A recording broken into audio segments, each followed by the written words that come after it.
Ja sam Luka Vuković.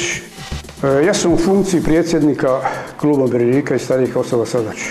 Moja funkcija ulozi predsjednika Kluba umirovljenika svakako je šira od toga i da moram se brinuti i osmišljavati programe za cirka 200 ovdje članova, dakle kako iz područja prevencije zdravlja, tako iz sportsko-rekreativnih i kulturno-zabavnih aktivnosti koje sve imaju za cilj da jačaju mentalno i fizičko zdravlje članova kluba.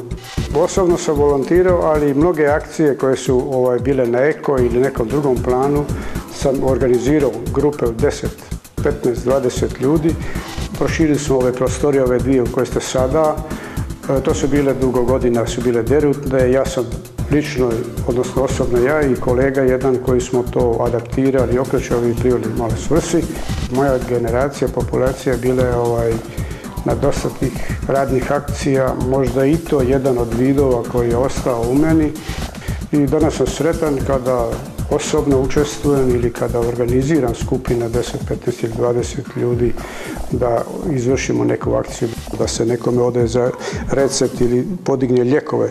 U krajnjoj liniji da se nekoga zabavi ako treba da pročita mu knjigu tamo ako dobro ne vidi ili da se poigra sa njim karti, šaha ili da ga prošeće. I posebno kad je riječ pomoć